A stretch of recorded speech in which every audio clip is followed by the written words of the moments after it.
All right, class, let's continue on this last video for this section. So let's go back to this graph and see, okay, we already decided that this graph is not going to be continuous at x equals to 2, 3, and 4. But to verify this definition that we set up, let's see if all the parts of that definition are going to be satisfied or not. Okay, so here it is. I'm going to look at all the points back that we had gone over. So we looked at the limits at 1, so I'm going to start with what's the limit as x approaches 1 of f of x. What did we find for that? Well, the limit as x approaches 1 for f of x, as you see, as you remember, we already went through, but let's see if you can now figure it out quickly. So as x gets close to 1, the y value gets close to 2, yes? Okay. Now, what is the function value when x is 1, I'm sorry, at x equals to 1. So if you plug in a 1 to this function, do you get a y value exactly a 1? Yes, the y value is exactly 2. Okay. What is the limit as x approaches 2? Well, as x gets close to 2, as you see,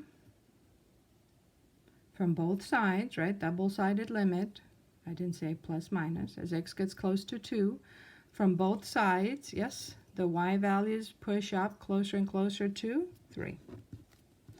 What is the function value at 2? So when you plug in exactly 2 into this graph, what do you have? Nothing. There's a gap right there. I'm not hitting the graph at all when I go through 2. So this does not exist. Okay, let's look at 3.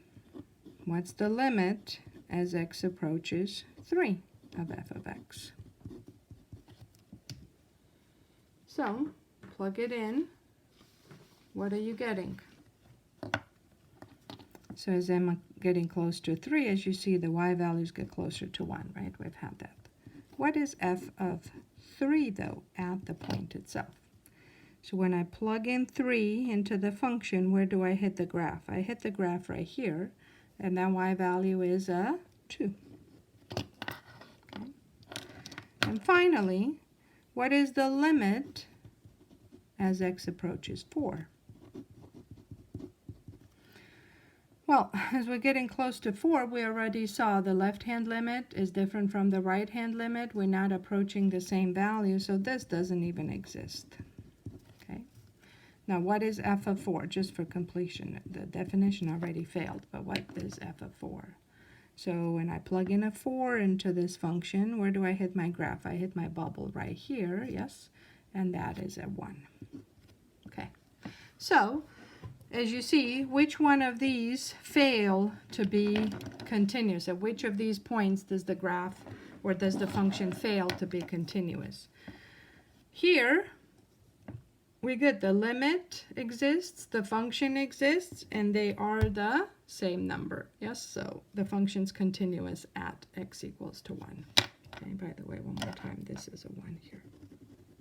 Okay, what happens at x equals to 2? The second part of the definition fails. What does that mean? The limit exists equals to a number. The function value does not exist. So there's no point. This is not going to work. Okay. They can be the same because this isn't a number. Okay. The third part of the definition fails here. The three-part definition we just talked about. So the limit exists and equals to a number. Yes. The function value exists equals to a number. Yes. Are these numbers the same number? No. Okay, so not continuous. This one, the first part of the definition fails. Why? The limit doesn't even exist, so it already failed, as I said before, right? The function value exists, but they can't even be the same because well, one of them is not a number. Okay? So it is discontinuous at x equals to 2, x equals to 3, and x equals to 4. That's where the definition didn't work. Okay? This was our three-part definition that I'm talking about. Good. So I have just two more examples for you with piecewise defined function. That's where, again, we might find gaps. So given the function, which is a piecewise defined function, has different definitions on different parts of the number line, determine if it is continuous. Okay, so how could this fail to be continuous? Well, it could fail, or where, let's just say where. Now, as you see, if there's a problem, the problem occurs when x is equal to 1. Because lines are continuous, right? Any function that we have talked about, linear functions, quadratic functions, polynomial functions are continuous, radical functions are continuous. The only ones that are not are the ones with like absolute value, not absolute value, I meant rational functions with a fraction where you have vertical asymptotes. So those you have to jump over, right? So you'll have a gap in there. But otherwise, the functions you've discussed in college algebra are continuous. So this, again, having different definitions, what we need to look at is what happens at x equals to 1. That's where the problem is.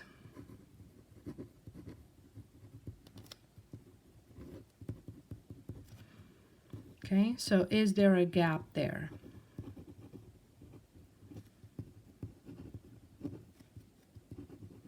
Again, if this function is discontinuous, then that's where it will be discontinuous. Okay, so let's look at what is the limit. We're going to look at both since it has different definitions left and right of 1. So we're going to look at the limit as x approaches 1 from the left, and we're going to look at the limit as x approaches 1 from the right for the beginning. Okay, so look at the limits, what happens to the graph, and we get closer and closer to 1. Now, as x approaches 1 from the left, left again means what? Lesser values. You don't have to write this, but I'm just reminding you. 1 with a negative means lesser values than 1. So I have to use the first part of the definition. That's where I'm plugging in my 0.9, 0.999, and so on and so on. And you see plugging in a 1 there, or getting closer and closer to 1 with x means x gets closer to 1. Okay, so what definition am I supposed to use here? From the right. So from the right means greater values than 1. That means I'm going to plug it into 2x minus 1. So plugging in a 1 here, 2 times 1 is 2, minus 1 is 1. Okay, so what can we conclude from both of these? Since the left-hand limit is equal to the right-hand limit, the first thing we can conclude is, first of all, that the limit exists. Yes? So here we're just drawing conclusions about the first part of the definition. Does the limit at a point exist?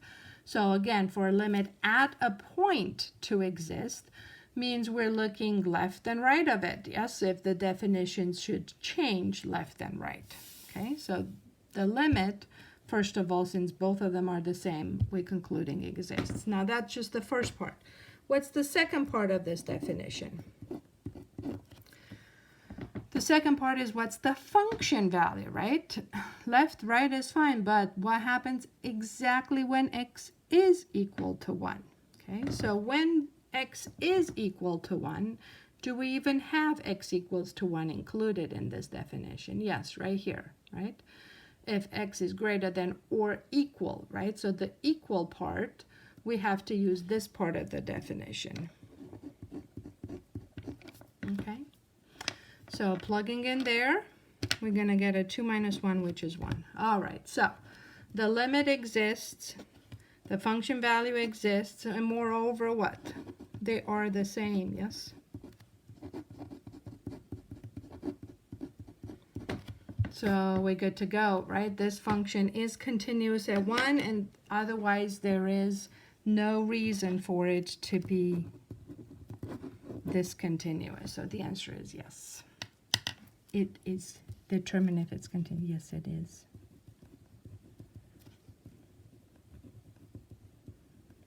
Okay, all right. Let's try one more, last one. So again, I'm giving you a function, 3 definitions it has. So it has one definition up to x equals to 0, a different one between 0 and 7, and a different one past 7. So I'm asking you to find a whole bunch of limits, and I'm asking you to then decide based on that if the function's continuous or not. Okay, so it's kind of helping you out a bit. So where, if anything, again, which values am I looking at? If this function should be discontinuous, it's where the gaps are, right? It's changing at 0, the definition changes left and right of 0 and left and right of 7. So what's the limit as x approaches 0 from the left? 0 from the left means you plug it in here. So we're going to do this a little bit faster. So I'm using that part of the definition, right? The lesser part, so that's going to be a 5. What's the limit as x approaches 0 with a plus? That means x is more than 0, right? More than 0 is right here. X is greater than 0. When x is greater than 0, in other words, between 0 and 7, the function's constantly equal to 5. There is nothing to plug in. It's a constant function, so it's 5. Okay, so the left-hand limit is 5. The right-hand limit is 5. What's the limit at 0? Well, since they were the same, both are the same, then the double-sided limit exists. Now, to draw conclusions about whether or not the function's continuous at 5, you, in fact, have to look at one more thing, and that is what happens when you are exactly at 5. Yes? So, at 0. Okay, so when you are exactly at 0, that's the limit at 0, right? But what happens if you plug in a 0? So when x is equal to 0, this is the part right here, right? When x is 0. So when x is 0, the function value is 5, yes? Now, these being the same, that simply means that f is continuous at 5. So we're good there, okay? All right, let's move on. Where else should we be looking at? Let's look at 7. Okay, what's the limit as x approaches 7 from the left? 7 from the left means less than 7, right? X is less than 7. Okay, well, there we are. X is less than 7. The function's constantly 5. Okay, what about this? Function as x gets close to 7 with a plus means greater than 7. So x is more than 7. Right here it says more than 7. X is more than 7. So I have to use that part. So it's 2 times 7 minus 2. And that's 14 minus 2, which is 12. Okay. So what can we draw as a conclusion about the limit at 7? The left-hand limit is different from the right-hand limit, so this one doesn't exist, okay? Now, I really don't care what happens at 7 exactly, which, by the way, when x is equal to 7, that's the part where I plug it in, yes? So that's going to be a 12. But already the first part failed, so you don't even have to look at it. We can easily draw the conclusion that f is not continuous at x equals to 7. Okay. All right. So my last question is, I shouldn't say where not. If not, where? Where is it discontinuous?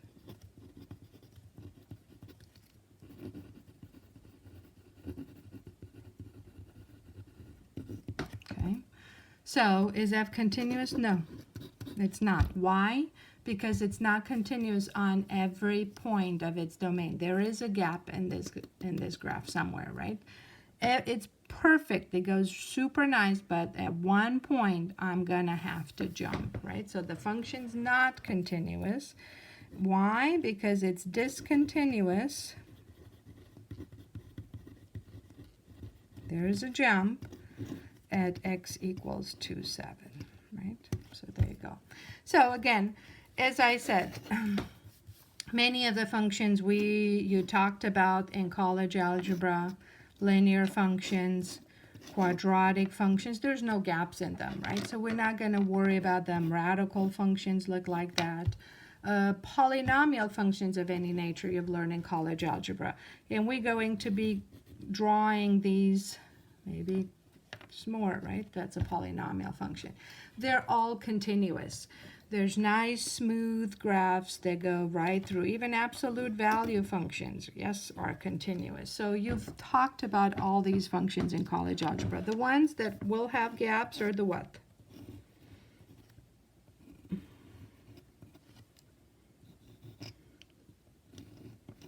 The rational functions, right? Because you have to keep breaking, jumping over, breaking, jumping over, right? So, yeah. I mean, they are continuous on their domains because these points are excluded from the domain. But overall, if you look on the number on all R, they're just not going to go right through, okay? All right, so most important part of this section is finding the limits and being able to find a limit. So that's really what we mostly are taking out of this.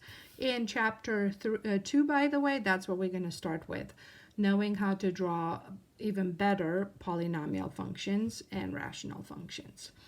Even radical functions will be sketching, so we're going to put these ideas to good use in chapter 2 as well. All right, this is 1.1.